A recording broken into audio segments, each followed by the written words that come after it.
Bismillahirrahmanirrahim. Assalamualaikum warahmatullahi wabarakatuh. Waalaikumsalam warahmatullahi wabarakatuh. Bapak Ibu guru hebat, izin perkenalkan, selamat sore.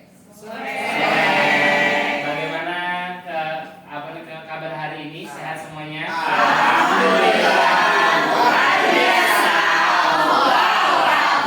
Baik, terima kasih. Untuk sore hari ini sedikit saya akan berbagi praktik baik kepada Bapak Ibu guru hebat di sini. Kebetulan di sini saya akan mendesiminasikan tentang budaya positif yang ada di sekolah kita, atau biasanya kita kenal yaitu melakukan kegiatan-kegiatan yang positif. Baik itu ketika kita memberikan hukuman kepada anak, kita akan menjadi seperti apa? Apakah itu sebagai manajer atau penghukum atau sahabat atau guru dan lain sebagainya. Next, Bu. Baik. Di sini ada pertanyaan-pertanyaan pemantik yang akan nanti insya Allah akan saya tanyakan kepada Bapak Ibu guru. Hukuman dapat mendisiplinkan anak. Kemudian pemberian hukuman dengan hal positif seperti membaca atau membersihkan halaman sekolah dapat meningkatkan disiplin anak. Memberi penghargaan dapat meningkatkan motivasi belajar anak. Ini beberapa pertanyaan pemantik yang insya Allah nanti akan kita jelaskan satu persatu. Apakah hukuman yang kita berikan itu akan mendisiplinkan anak atau tidak? Atau membuat anak menjadi takut atau seperti apa? Atau biasanya hukuman yang kita berikan kepada anak itu sudah sesuai dengan situasi dan kondisi anak pada saat itu atau seperti apa? Baik, next, Bu. Selanjutnya pembahasannya adalah disiplin positif, nilai-nilai kebajikan universal, teori motivasi hukuman dan penghargaan restitusi, kemudian keyakinan kelas, kebutuhan dasar manusia dan dunia berkualitas, 5 posisi kontrol, segitiga restitusi. Dari pembahasan topik ini, nanti kita akan bahas satu persatu bagaimana kita menjadi seorang guru yang posisi kontrol kita itu secara segitiga restitusi adalah kebijakan. Maksudnya jadi guru itu seperti apa ketika menghukum dan lain sebagainya. Lanjut, Bu. Oke, ada SPG-nya untuk motif fokus. Silakan Bapak Guru masuk.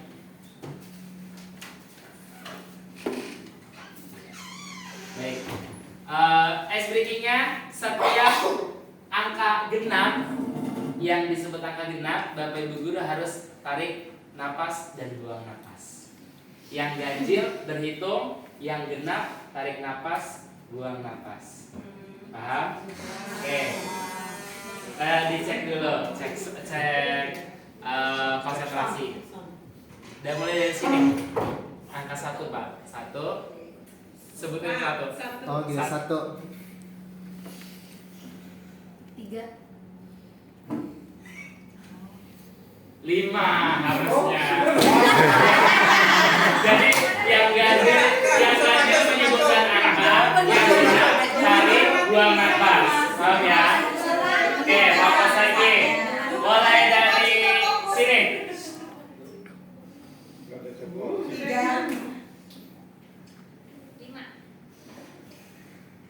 6. Iya. 9.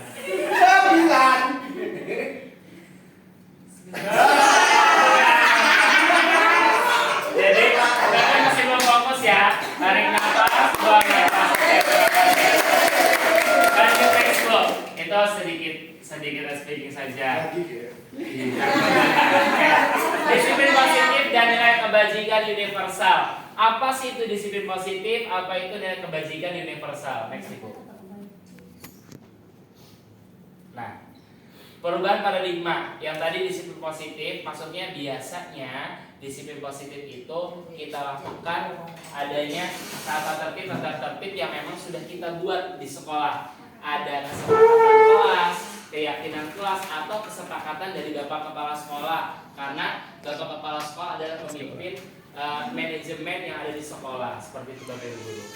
Nah, sekarang ada perubahan paradigma. Kegiatannya yang pertama, biasanya ketika kita membujuk seseorang untuk meminta sesuatu, Dan biasanya ini kita adalah memberikan usulan kepada teman kita. Seperti biasa dalam rapat ya.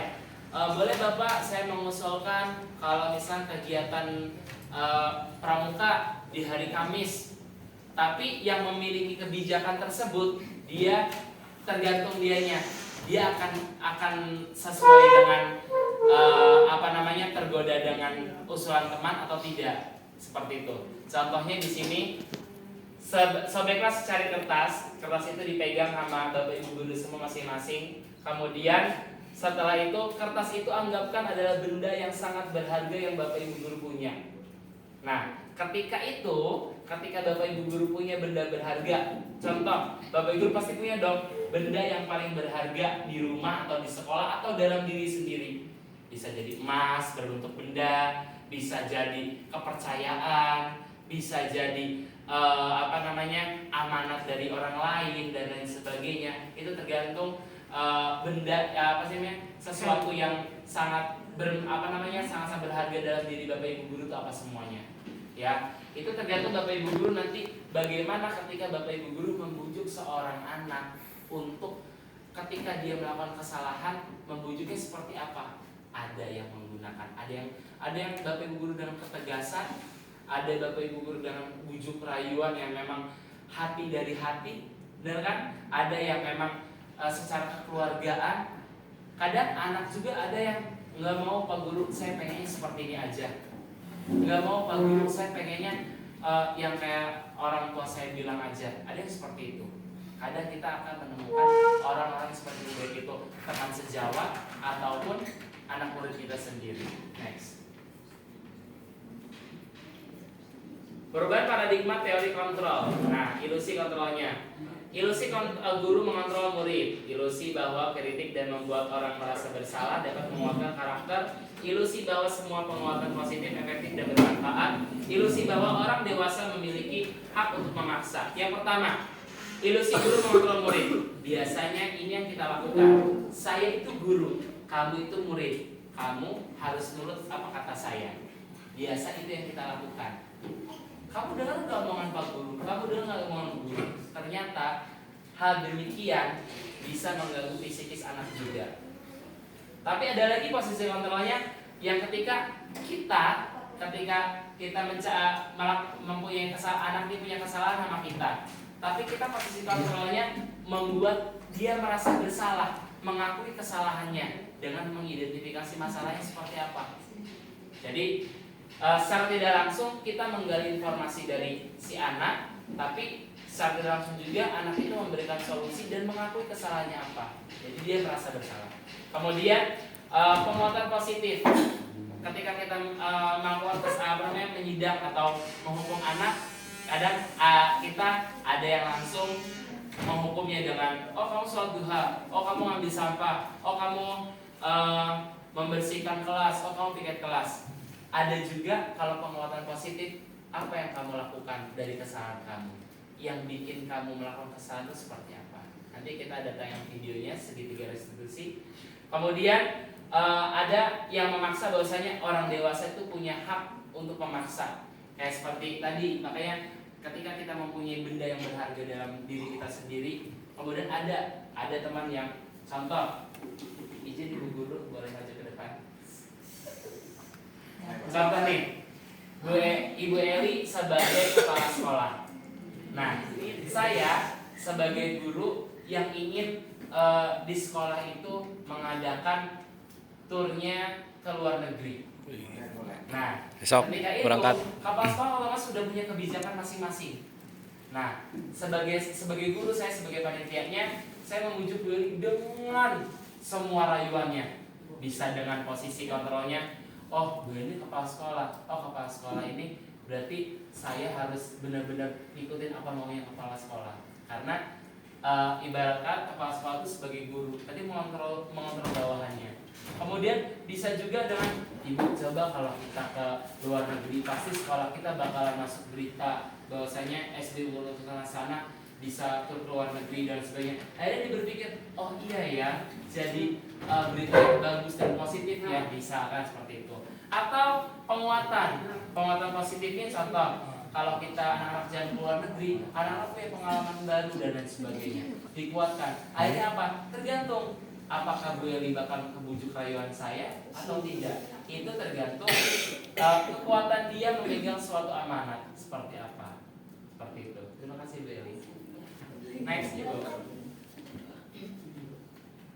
Nah, di sini perubahan paradigma stimulus respon teori kontrol atau teori pilihan. Di sini ada stimulus respon, ada teori kontrol. Kita ambil satu ya contohnya. Kita mencoba mengubah orang agar berpandangan sama dengan kita. Kadang kita bisa menjadi orang yang memaksa. Kamu ikuti aturan saya, benar gak? Ya. Tapi ketika kita rubah, kita berusaha memahami pandangan orang lain tentang yang kita mau itu seperti apa. Kadang ketika kita mau, contoh, saya pengen liburan tepat waktu, tapi orang lain harus ikutin saya. Belum tentu, kan yang lain pasti punya keperluan lain. Oh, pekerjaannya masih belum selesai dan lain sebagainya. Kadang kita hanya melihat di sini saja stimulus respon, tapi kita tidak bisa melihat teori kontrolnya apa. Makanya ketika kita punya kebijakan-kebijakan di sini, kita harus melihat teori kontrolnya, pilihan yang lainnya apa. Apakah itu ketika kita memberikan peraturan dan lain sebagainya sudah bijak atau belum? Seperti itu Bapak Ibu. Next. Apakah makna disiplin? Berasal dari kata Latin ya, biasanya disiplin itu bisa disebutkan belajar. Jadi dari disiplin di sini biasanya kalau misalkan ada kata disiplin, anak itu harus mengikuti peraturan apa yang kita sudah buat. Padahal sekarang paradigmanya peraturan itu harus dibuat secara kesepakatan bersama. Makanya ada di kurikulum merdeka atau kurikulum nasional ada namanya keyakinan kelas, ada kesepakatan kelas. Karena apa? Karena nanti akan menumbuhkan nilai bertanggung jawab, mandiri untuk anak-anaknya. Makanya kadang kata-kata disiplin yang memang harus mengikuti tata tertib itu sekarang sudah jadi warning dalam artian oh saya harus begini. Tapi itu salah satunya bisa mendisiplinkan diri kita sendiri. Tapi ini secara bisa jadi tata tertib yang kita buat dulu itu secara otoriter. Maksudnya sesuai gurunya, bukan kesepakatan dari anak-anak. Seperti itu. Next, Ibu. Nilai kebajikan universal. Nilai kebajikan universal adalah sifat-sifat positif manusia yang merupakan tujuan mulia yang ingin dicapai setiap individu. Kemudian nilai universal ini bersifat seperti dari perbedaan suku, bangsa dan lain sebagainya, kalau agama dan lain sebagainya. Untuk ini sekolah kita tidak ada beda agama ya, semuanya Islam. Jadi di sini hanya teori saja tentang kebajikan universal. Ada yang nilai dimensi profil pelajar Pancasila. Makanya di sini ada beriman, bertakwa, berakhlak mulia, kemudian mandiri, bernalar kritis, berkebinekaan global, bergotong royong dan kreatif. Itu salah satu kenapa pendidikan Ki Hajar Dewantara memberikan nilai profil pelajar Pancasila ini untuk diamalkan. Karena ternyata di Indonesia ini adalah bangsa yang majemuk karena banyak yang beragam, jadi kita harus saling menghargai dan menghormati. Disitulah nilai dimensi profil pelajar Pancasila harus kita amalkan kepada anak-anak juga. Kadang di zaman era globalisasi ini dan digitalisasi, banyak anak-anak yang memang tidak tahu dengan nilai-nilai tersebut. Banyaknya yang ya sukanya tawuran dan lain sebagainya itu gara-gara ejek-ejekan biasa sebenarnya. Itu terima kasih. Lanjut Bu. Oke, next breaking lagi karena ada teman yang baru lewat ya, baru masuk. Jadi ice breakingnya Bapak Ibu guru tinggal tepuk titik. Bisa. Tepuk titik. Titik. Silukba. Nah, ketika silukba, silakan berikan wajah paling lucu di samping temennya. Alah sira.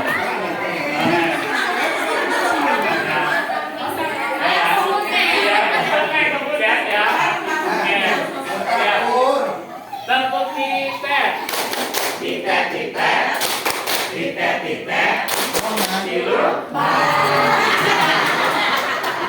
terima kasih teman-teman buat kita semua. Sebenarnya teman-teman seperti itu anak-anak, tapi kadang kita merasa bahagia ketika kita melakukan sudah dewasa. Motivasi hukuman dan penghargaan restitusi. Ini biasanya adalah salah satu yang memang sering kita lakukan juga secara tidak langsung. Secara tidak langsung kita melakukan hal tersebut. Kayak motivasi, kadang kita kamu harus belajar yang rajin, nulis yang rajin. Secara tidak langsung kita sudah melakukan hal tersebut. Namun kadang kita lupa dasarnya apa yang harus kita tujuannya apa ketika kita melakukan hal tersebut. Oke, terima kasih. Lanjutkan Bu Rama. Oke, teori motivasi. Di sini ada beberapa, ada motivasi eksternal, kemudian juga ada internal juga. Biasanya kalau eksternal itu dari luar ke dalam, kalau internal dari dalam ke luar. Seperti itu. Untuk menghindari ketidaknyamanan atau hukuman, apa yang akan terjadi apabila saya tidak melakukannya? Kan biasanya kalau kamu nggak belajar, nanti kamu nggak bisa. Itu biasanya kita kasih tahu anak-anak. Itu dari eksternal. Tapi kadang untuk hal tersebut kita harus memancing biar anak itu biar ngomong dari dirinya sendiri, dari internalnya. Oh Pak, kalau misalnya saya nggak belajar, saya tuh nggak bakalan nggak bisa ngerjain soal, apalagi soalnya di ulangan, saya nggak bisa ikut ujian syafawi dan lain sebagainya.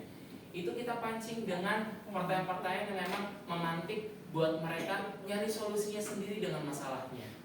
Bukan kita yang mencari solusi, tapi mereka yang memberikan solusi dibuat diri sendiri. Oke, next Bu.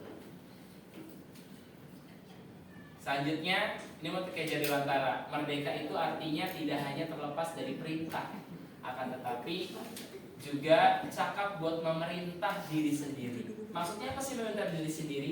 Kita bukan memerintah anak-anak, tapi anak-anak memerintah dirinya sendiri untuk, oh iya, belajar itu kesadaran dia.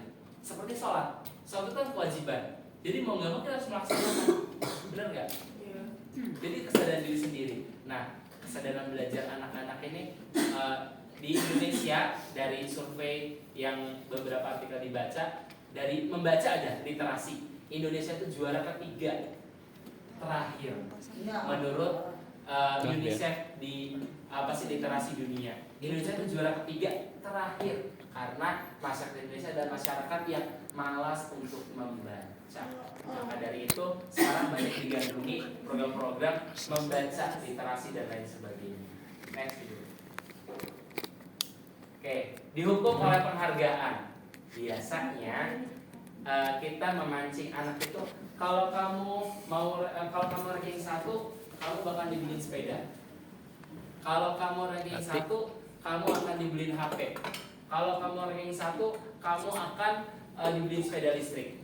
Terbukti dari mana? Survei membuktikan ketika ada pertanyaan, hak anak di rumah mendapatkan handphone, mendapatkan sepeda listrik, mendapatkan sepeda, mendapatkan skuter listrik, mendapatkan, nggak ada tuh, mendapatkan kasih orang tua tuh nggak ada, jarang sekarang. Survei membuktikan Bapak Ibu, di anak-anak, kebetulan saya ngajarin kelas 4, surveinya seperti itu. Karena apa? Karena dihukum oleh penghargaan. Jadi orang tua, mungkin Bapak Ibu guru yang ada anak yang sekolah atau seperti apa, ketika kita memberikan hukuman sebagai penghargaan itu, ya seperti itu kadang. Padahal ternyata itu dituntut buat dia terus belajar. Apakah hal demikian baik atau tidak?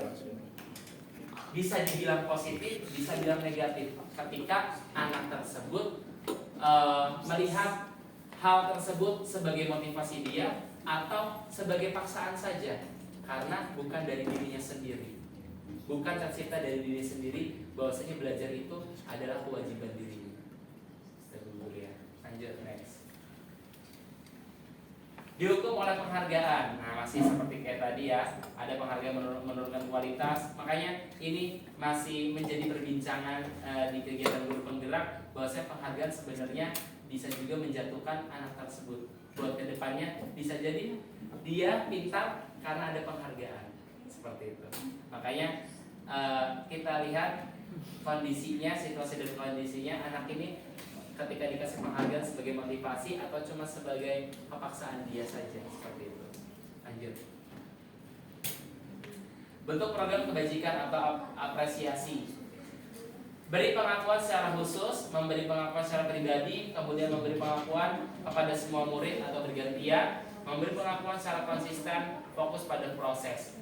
Bagaimana sih memberi pengakuan secara khusus? Biasanya itu pribadi dan khusus, terlebih ketika kita ingin menghukum seorang anak, itu dipanggil secara khusus. Dipanggil, contoh si A dipanggil sama kita. Kamu tadi melakukan hal, diidentifikasi itu masalahnya. Kamu tadi melakukan hal kecurangan atau tidak? Oh tidak Pak, benar. Kalau orang udah kayak gitu, Pak Guru tadi lihat saksinya. Ada yang mengatakan begini. Dan pada akhirnya apa? Oh iya Pak, saya melakukan hal tersebut. Secara tidak langsung dia bakal mengakui dirinya sendiri. Kemudian semua murid, bagaimana sih ketika dia memberikan pengakuannya? Perlu ada saksi. Siapa yang akan dibawa saksi tersebut? Contoh, saya melakukan kesalahan, saya tidak membawa buku pelajaran. Kemudian, tapi saya tidak memberikan pengakuan tersebut kepada guru saya tidak jujur. Namun ada saksinya teman.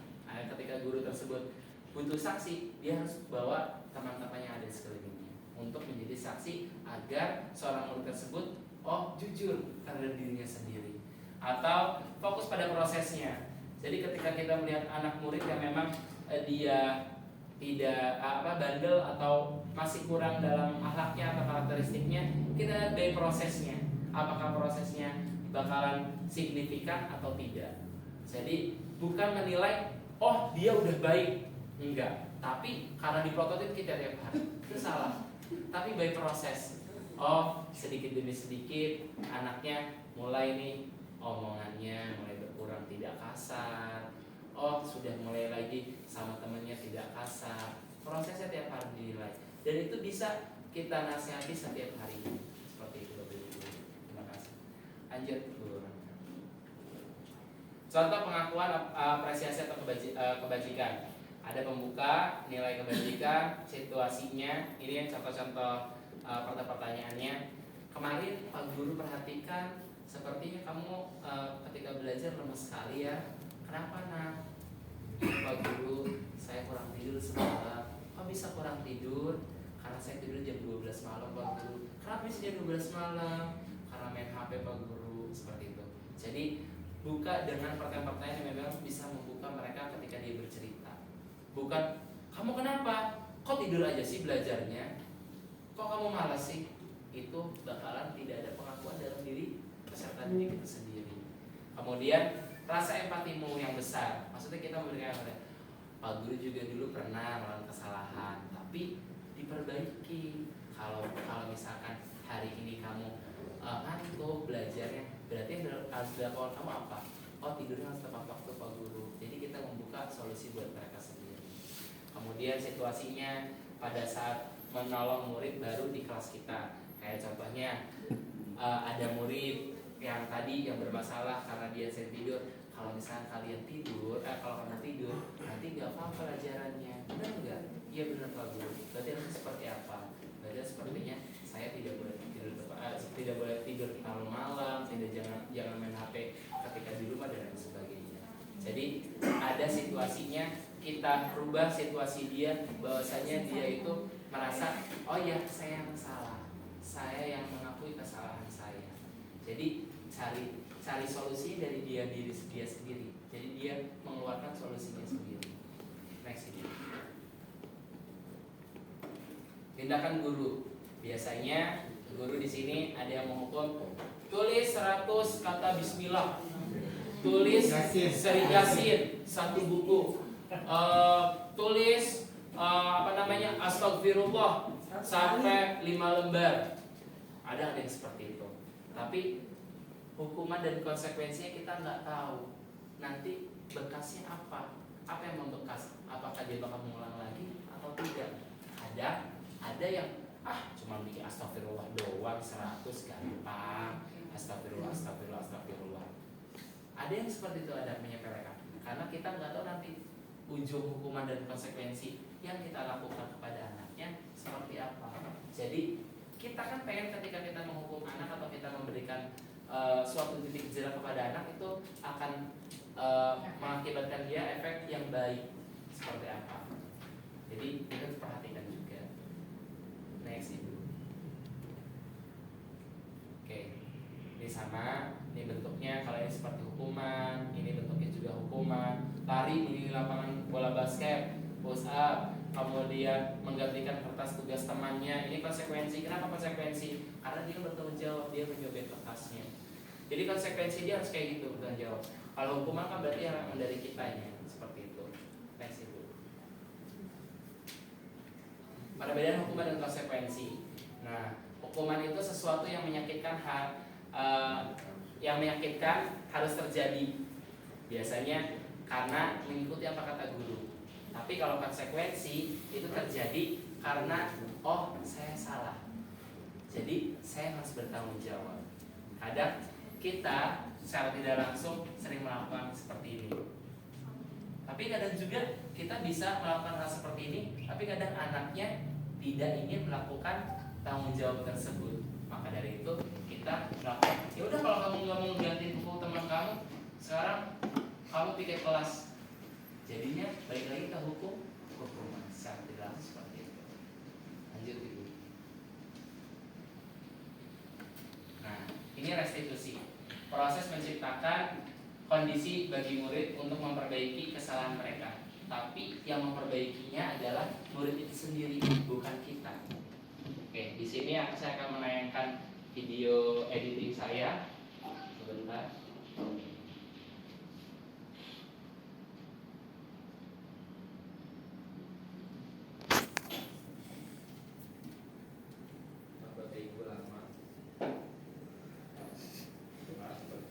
Kita lihat kapek naik.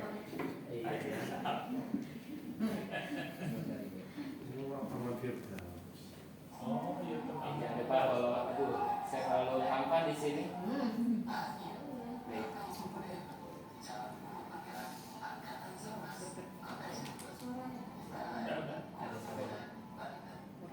Di sini ada kasus satu, di stop dulu Bu. Nah, bentar. Oke, stop.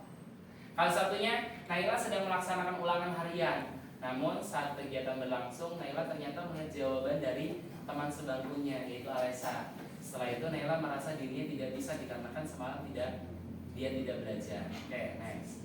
Ini baik. Di sini ketika kita ketahuan, jadi anaknya saya panggil, di stop aja. Oke. Saya terlalu gampang. Jadi di sini mengidentifikasi masalah. Kita menanyakan seperti apa kejadian yang tadi, apakah dia mengakui hal tersebut. Ketika dia tidak mengakui, kita kasih buktinya. Tadi Pak Guru lihat dari belakang, kamu ngintip-ngintip matanya begitu ke teman sebangkunya. Akhirnya apa yang dilakukan? Iya Pak Guru benar. Kenapa bisa hal seperti itu? Ternyata dia nggak belajar karena ketiduran. Kok bisa ketiduran? Capek Pak Guru karena habis main. Seperti itu dan lain sebagainya. Oke, next Bu. Next aja jawabnya. Suara saya belok ya. Jadi ketika kita mencoba memberikan hukuman kepada anak, ya dibilang ya jangan sampai serem-serem banget ya Guru ya. Sesuaikan dengan situasi dan kondisi anak. Dan coba cari waktu yang tepat ketika dia tidak merasa dia itu bersalah banget. Maksudnya di lain hari gitu. Di hari berikutnya kita konfirmasi seperti itu. Next Ibu. Ada kasus yang kedua sebelumnya. Nah, ya. Saya ambil contoh di sini Raimundo. Raimundo kasusnya berapa menurutnya? Banyak. Kasus 2 di sini. Nah, break. Oke. Raimundo saat pelajaran PJOK tidak menulis di kelas dengan alasan tangannya sakit karena habis kecelakaan atau jatuh. Dengan begitu dia tidak mau menulis, kemudian dia melamun saat pembelajaran berlangsung. Jadi alasannya sakit. Jadi kita tahu alasannya kenapa dia nggak nulis. Dan sempat ada video-video yang membuat kita terpukul. Kadang ada video, kamu kenapa nggak masuk sekolah? Kita nggak tahu alasannya seperti apa. harusnya kita tanya identifikasi masalahnya dulu kan lebih dahulu ya. Makanya dari situ kayak modul harus buat menulis. Jadi dari kedua video tersebut ini lagi itu maaf tanpa lagi pajak Oke. Jadi segitiga restitusi ini menyambungkan bahwasannya ketika kita menjadi posisi kontrol kepada anak-anak tersebut, kita bukan sebagai penghukum, tapi kita sebagai manajer. Jadi seperti apa kita kontrol anaknya, dia mengakui kesalahannya, solusinya dari dia dan lain sebagainya. Mana? Ini, klik tanda panah. Ya.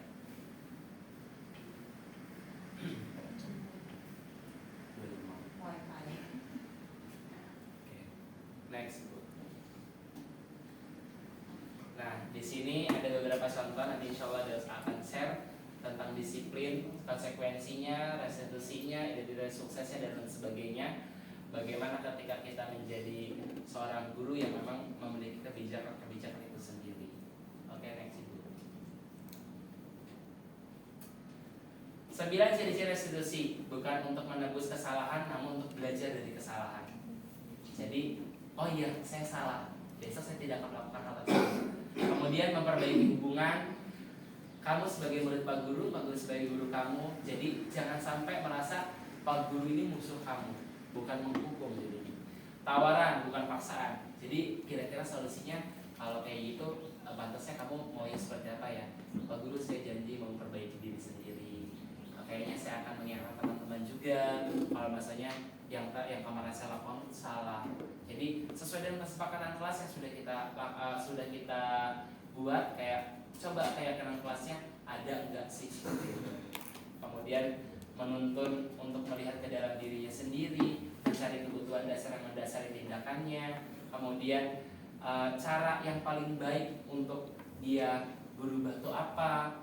Kemudian fokus pada karakter bukan tindakan, fokus pada solusinya. Jadi kita mencari solusinya, kemudian mengembalikan murid tersebut yang berbuat salah pada kelompoknya. Jadi kadang kita yang ini nih anaknya bersalah nih, jangan temenan sama dia, itu salah ternyata. Kita kembalikan. Nah, dia sudah mengakui kesalahannya. Ya, yang lain jangan mencontoh sama yang kesalahannya, tapi contoh kebaikan seperti itu. Next. Sedikit lagi, oh boleh. Nah, ini langsung praktek bertiga. Oh.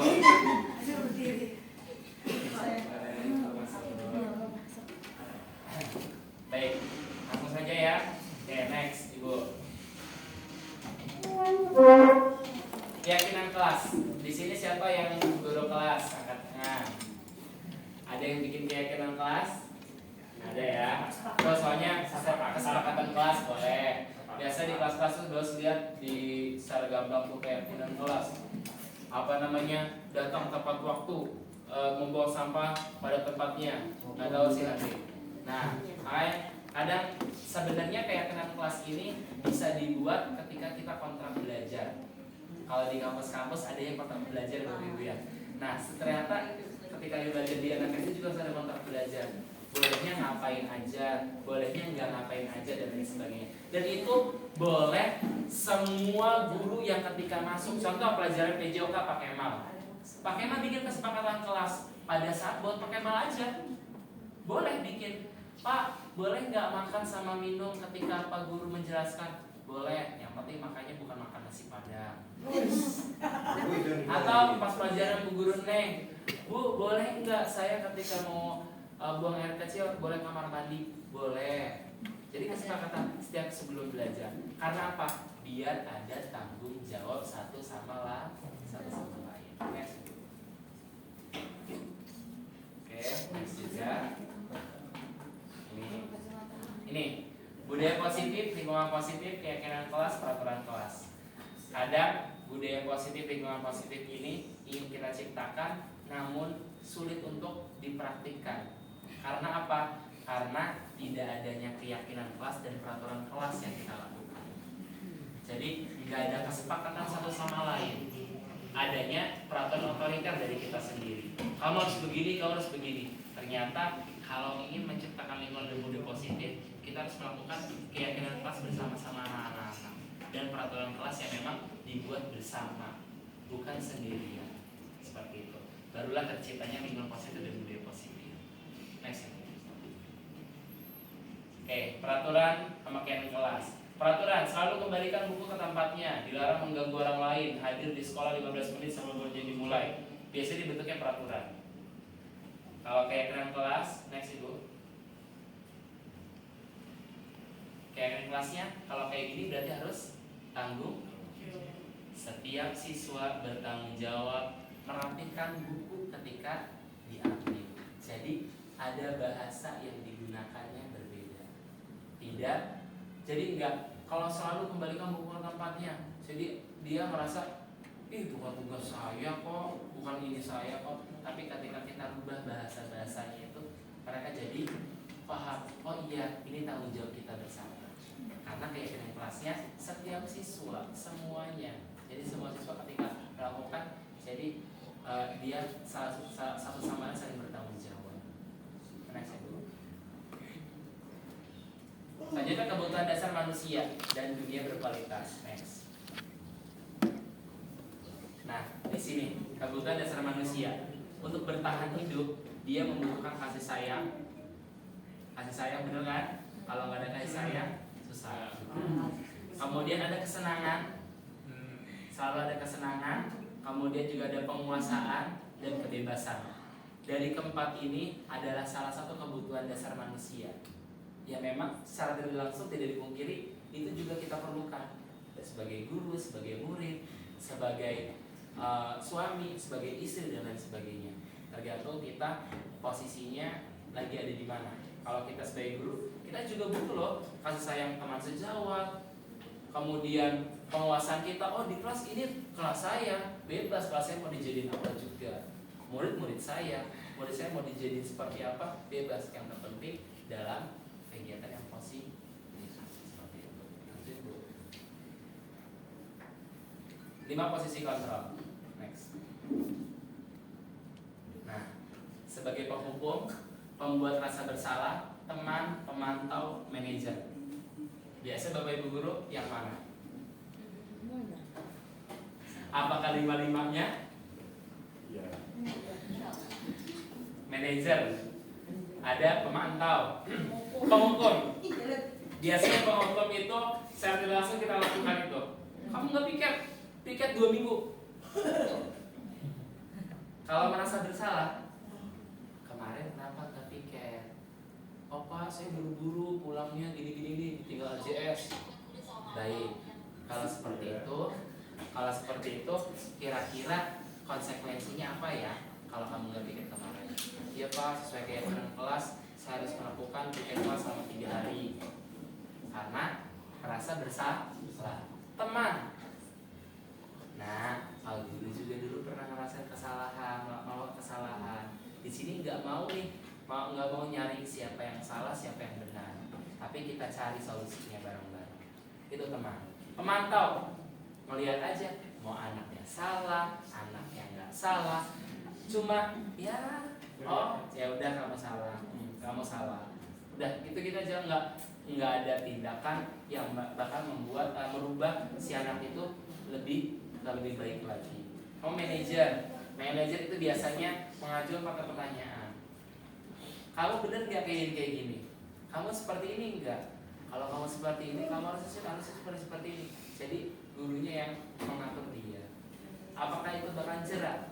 1, 2 kali, 3 kali mungkin dia akan jerah.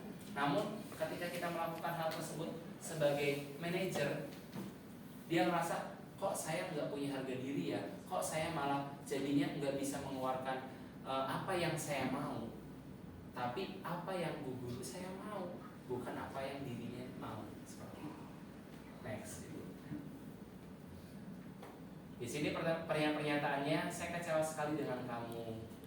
Kamu tidak pernah benar melakukannya. Ada kata-kata yang seperti ini, tapi kita kemas lagi bahasanya sesuai dengan bahasa anak. Bu guru jadi kecewa deh sama Bim. Padahal kan Bim itu anaknya baik, kok malah mukul temannya sih? Jadi dia ngerasa, oh iya Bu guru maaf, saya salah. Jadi secara tidak langsung dia mengakui kesalahannya sendiri. Seperti itu. Next Ibu. Membuat orang merasa bersalah, penghukum, teman, pemantau, manajer, penghukum. Jadi kata-katanya sudah disesuaikan. Tapi tergantung Bapak Ibu guru mengemasnya seperti apa. Ada yang menggunakan nada tinggi, ada yang menggunakan nada rendah, lemah lembut. Kalau nadanya tinggi, rasanya dia dimarah-marahin terus. Padahal itu semua memang udah karakter kitanya gitu kan. Dari itu ada iya, semuanya bisa pelan-pelan. Atau bisa juga pemantau. Pemantau itu pokoknya yang rajin Pak Guru kasih stiker. Dulu programnya Bu Nur dan almarhum Bu Yati Bu ya, yang dikasih bros pin. Ternyata dari situ anak-anak pada rajin. Kayak buku kegiatannya, oh rajin ahad nulis latihan paginya. Ada tuh tulis bintang-bintang. Tapi dari hal tersebut ada memang penghargaannya. Next.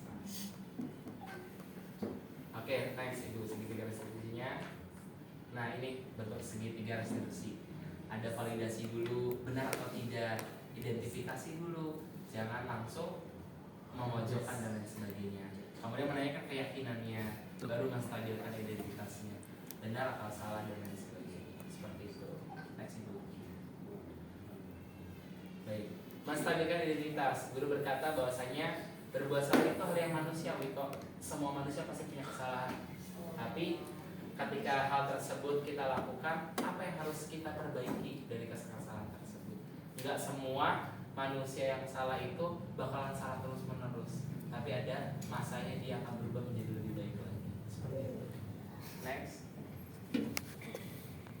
Nah, sama validasi kebutuhannya, tanyakan juga benar atau tidak kesalahannya. Kadang kita sudah dari teman aja, guru itu ngejek saya, padahal nggak ngejek ternyata.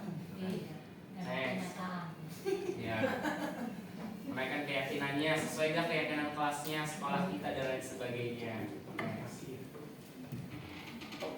Oke, itu saja. Mungkin yang sedikitnya Daus bagikan ke teman-teman juga. Siapa tahu ada masukan dari teman-teman? Ada masukan tidak? Kita mulai dari sekarang ya Bapak Ibu Guru ya. Semoga ketika ya saya juga sama masih belajar juga. Sekarang itu jadilah guru yang berperan, bukan guru yang baperan. Jadi ketika kita menjadi guru yang berperan, maksudnya apa sih? Menggerakkan teman-teman, yuk bareng-bareng. Sebenarnya bareng-bareng kita belajar. Di sini juga Daus ketika mengikuti kegiatan yang CGP ini, sebenarnya memang kalau dipikir-pikir dari sekolah swasta itu buat apa sih? Sama ketika saya menemukan teman-teman dari sekolah swasta ketika PGP, buat apa sih? Tapi ternyata di dalamnya banyak banget. Benar, Bapak Ibu Guru di sini siapa tahu nanti kedepannya program PGP ini akan berubah bukan jadi CGP lagi, tapi jadi guru-guru bermata pelajaran EKG. Rencananya seperti itu. Jadi nanti, tapi Pak, gimana untuk guru SD? Guru SD itu semua mata pelajaran bisa masuk. Tinggal Bapak Ibu Guru mau bergerak atau diam di tempat. Jadi jadilah guru yang tergerak, bergerak dan menggerakkan. Itu saja dari Daus. Ditutup. Assalamualaikum warahmatullahi wabarakatuh.